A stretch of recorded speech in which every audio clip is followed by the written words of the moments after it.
All right, we're back with game two between Akiyama and Vid.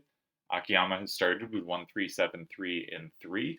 Note that his most powerful card can capture it back in both 2 and 6 if needed. The card he's most likely to hold on to until the end game. But 4152 is a good recapturer in 6. And the 7 facing down is a genuinely tricky thing to capture. In fact, it is safe to Vid's hand. That's interesting. My first instinct is 3237 and 9, setting up 2161 to have 6.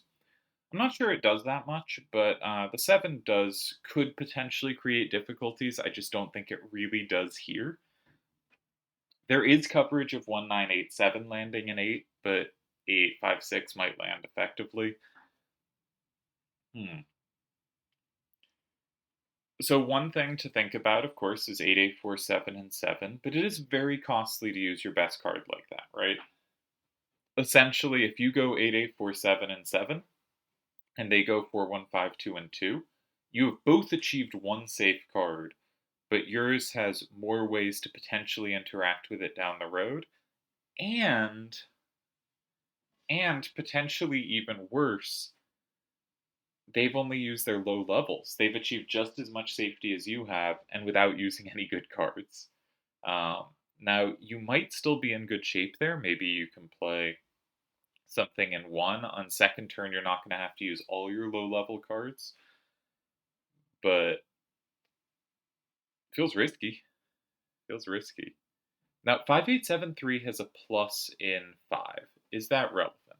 Because I could imagine you go 7, Akiyama goes 2, you play something weak, 2161 or whatever, in 4. Akiyama goes 1, and you land 5873 and 5. Um, but you're walking into stuff in 6. Okay, he plays 5873 and 5 immediately. I don't get this at all. Are we just trying to set up 7538 to have every square? I might I wouldn't do this, but like if Akiyama immediately plays like 4152 and 7 or 4 or 8, I would not be surprised because 7538 now kind of has the board. Now, I don't think you play in 4 because then 8847 does have really nice play, right? But you want 4125 out of your hand and it now is a square. I guess the point is if you play an 8 8847 is really good in 7 or 9. But what happens if 4152 in 7?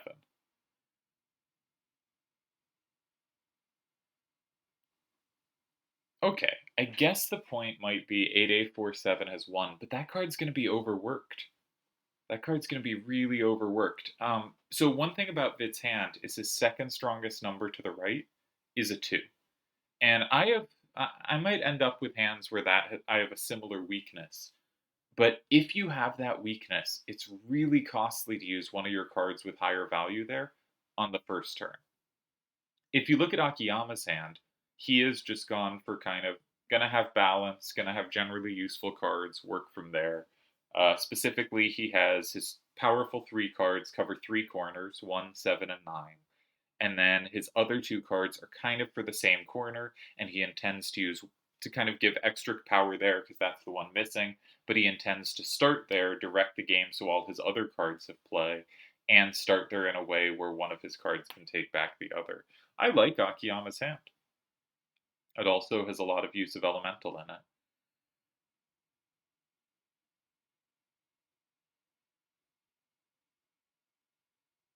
Maybe this move's fine. It seems so risky. Also, maybe Akiyama should think to move the game to the right. There's a chance 8847 sweeps at the end, but it's second turn. It's not.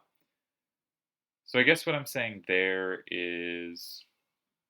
So the thing going in Vid's favor, sorry, it's early in the morning, a bit scattershot, early for me, uh, is what can Akiyama land into if Vid plays 6? I think Vid should be trying to play in 6. But even then, it's so easy to get swept. Like you imagine something like 4152 and 7, 8197 in 6, say.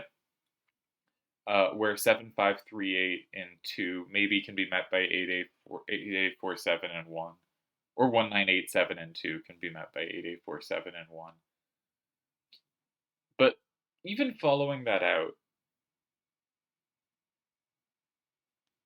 like say 7538 and 4, 8856 just captures so much even though you walked into the combo. I think that's just a tie, but it looks highly dangerous to me. There's also 4125 and 8. Now, the upside is if 8847 and 7 or 9, you can play 8856 in the other of those squares, and you've kept the kind of 2-6 triumvirate open. But 8197 could be used in one of those squares, and that shuts down things a bit. Right? You don't want to go in 8 when they're going to play 8197 and 9, I don't think. Though honestly, maybe. No, I don't think you can get away with that. Okay, this is a better move than I thought. It just didn't make sense to me to give up all those squares.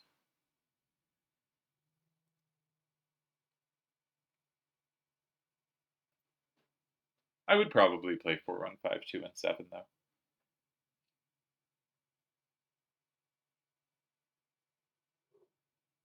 You kind of want to get 1 off the board. The one real problem Akiyama has is 1. So what about 1987 and 1? That uses up a powerful card, but that card cannot be captured by 2, and I think it's just safe, right? I think it's just safe. And so you play that, then you can always meet 2 and 6. If they don't go in 2, well, now you can go in 2. But you can also leave 2 and 6 open for 7538. I really liked the idea of 1987 and 1. I think that might have been um, a really powerful idea.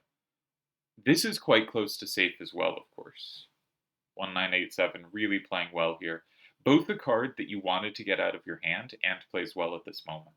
Because in the lines I was looking at, having the no up really hurt, but also whenever it is played, if you can play it early, it's got safety. So nice job looking for that card early. And this might be a better move than 1, I'm not sure. Often you get attached to the move you found and try to make something like it work. And when someone plays a quite different idea, it can be hard to adjust to kind of the new paradigm of that. And yeah, so my instinct is, well, I found 1, so I like 1. And one thing I like about 1, well, I guess 2161 lands in 2. But one thing I was going to say, yeah, one thing I like about 1 is if if you go 1 and they go 2, say they play 2161 and 2, and you go 7538 and 6, any card they play in 9, 8856 combos. I think 1 was the better move, but I think this is strong. I think this is strong. Note that 8856 has solid synergies with it, is ready to take it back from either square. I think the critical line should be something like 8197 and 9.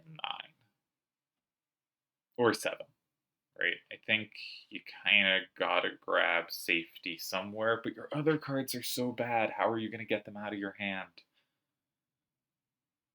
How are you going to get them out of your hand?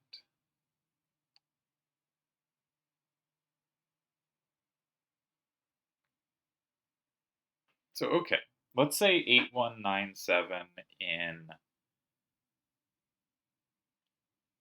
I'm not sure if it makes much difference. I'm sure it does, but I'm not going to be capable of seeing it at the moment. Let's say you play 8197 and 9, because if you have a choice between 7 and 9, 9 is going to be a little more forcing and a little easier to calculate.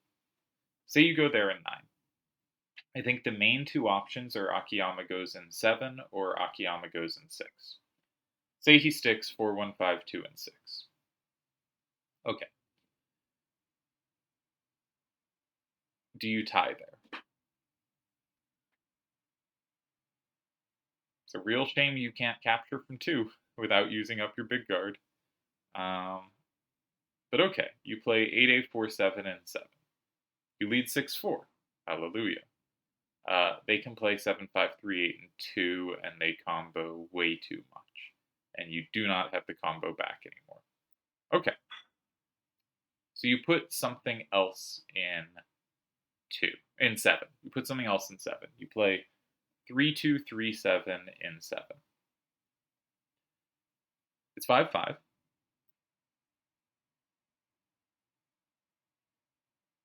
No, you play 2-1-6-1 in 7. You need to keep 3-2-3-7 to cover 8-5-6 and 4. So you play 2-1-6-1 and 7.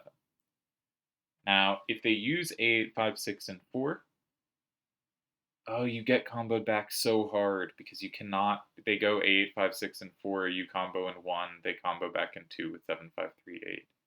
Yeah, I don't think this works. I think 9 can just be met by 6.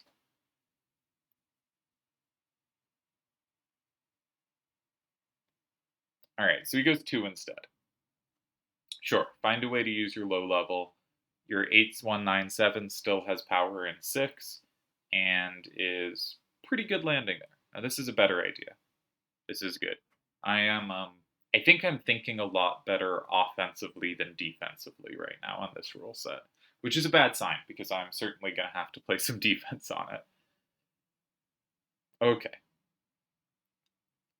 So Akiyama has captures in a few squares that are relevant. There's captures in 6, and the only captures in 1 and 4 are with A856. Okay, obvious moves to make. If you go in 6, you take a 7-3 lead. Vid will play 8-1-9-7 and 9, and you will lead 6-4. Is there a win there?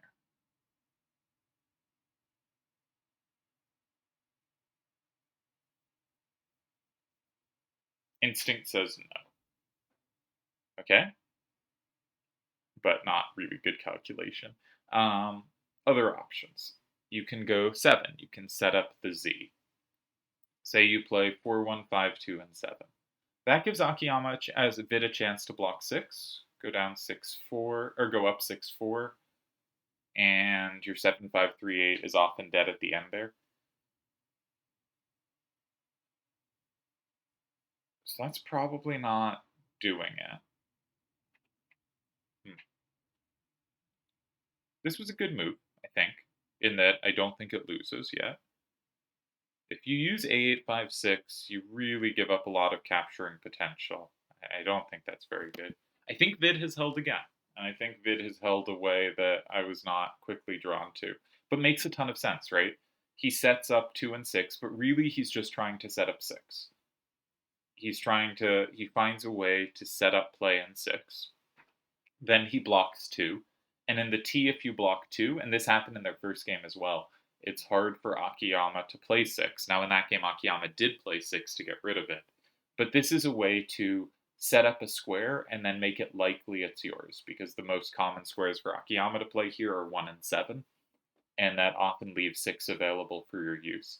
This is actually a somewhat Akiyama way of playing, in that you don't need to set up all the squares for yourself. You set up one square, you make sure it's unlikely they block it. And maybe, actually, I didn't really consider this, but maybe on turn 3, I'm still on 1-9-8-7 and 1, but maybe blocking 6 was an interesting idea. Not sure, though. There's problems with, when your 1-9-8-7 lands in 8, if kind of 6 and 9 get occupied, then 8-8-4-7 combos back really dangerously. So, not so enthused about that. So you set up one square and you know your opponent can't block it. And sure, you set up the other square for them, but you're just going to block that square a turn later. This was the plan, I think. And I wasn't really in the mindset of the plan. At this point, my guess is it's a tie. If Akiyama finds a win here, I will be impressed, but not super surprised. I don't think 7-5-3-8 and 6 works.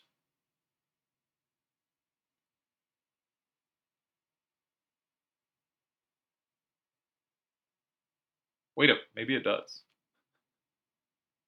What am I saying? 7, 5, 3, 8, and 6 goes up 7, 3.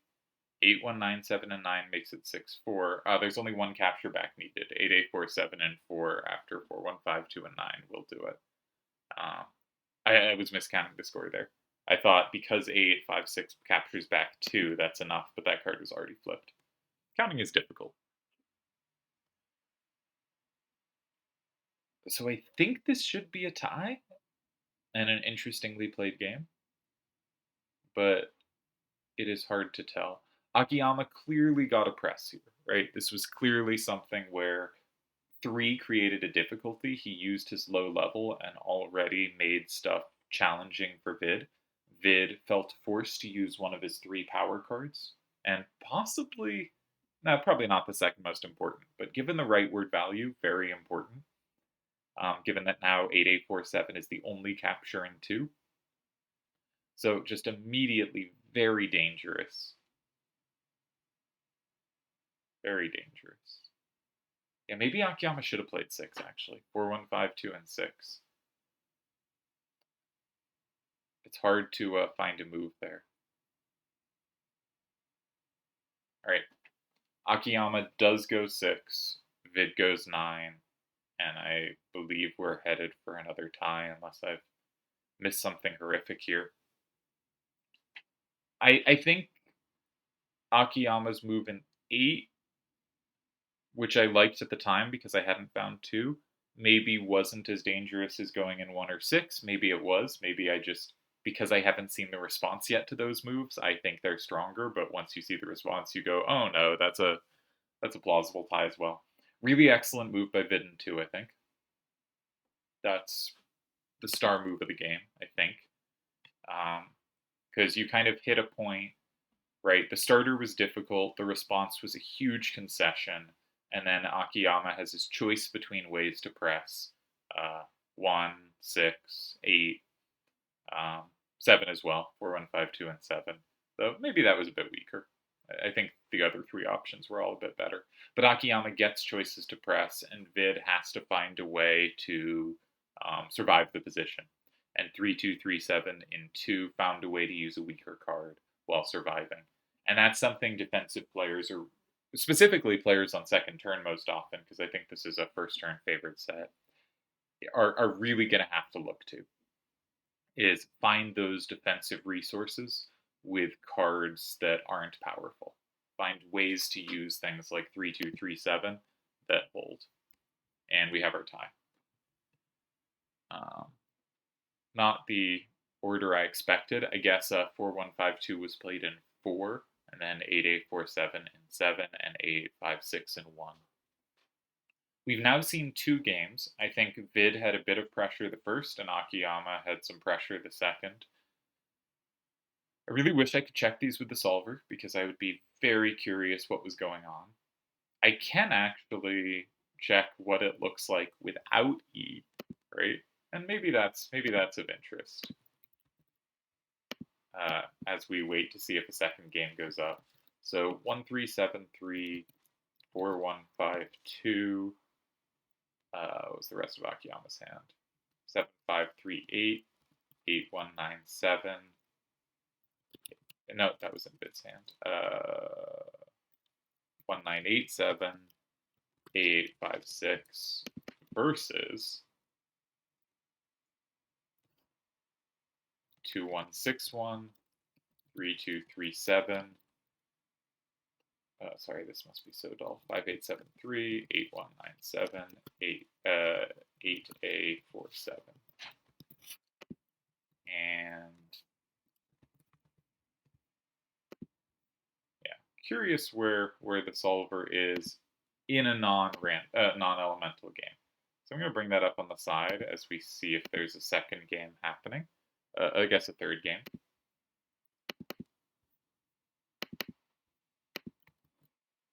I think I accidentally booted it up twice, yeah. That was one of the instances. And we'll flip over. So 1, 3, 7, 3 here was played. Now, in this version, that can be taken twice from 6, so it is nowhere near as dangerous. But let's follow a moment further. this move, which obviously would not have been needed in the other version. Oh, I totally missed that 2161 is set up in 6. Um, so here, this position is winning many different ways for Akiyama. Now, my idea of 1987 and 1, there are 3 ties. One of them was here. I thought something like this, but apparently there are a bunch of ties here. All right, that's not the most trivial to see at distance. Do you have any normaler ties for me? You do. This. Hmm? Oh, you have the plus. Okay, fair enough. So okay, that idea doesn't win in non-elemental land. This move also doesn't win due to this, actually. However, what about 6? 6 does win. And so my suspicion is that 6 was a win here, even with elemental. That's my guess. Because it's just so hard. Obviously you wouldn't use that card, but when anything you do there is just whomped in response, and a similar idea like here, I think this has got to be winning. So, okay. Potentially mischance there, but hard to say. I would guess another game is not happening, so I will cut off the video here. Oops, don't want to be switching you over to my Discord. Let's stop here. Interesting first 2 games.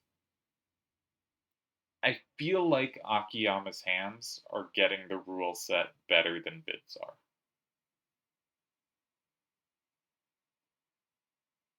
And I think that even in the first game, where I think Vid had some advantage from what we saw, right? I think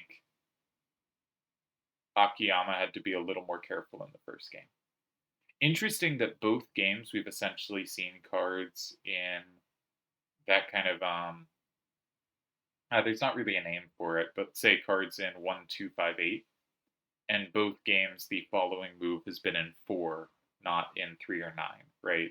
We've had a T versus Q choice, and in both choices, Akiyama has said, I don't want either. And that's been interesting to see.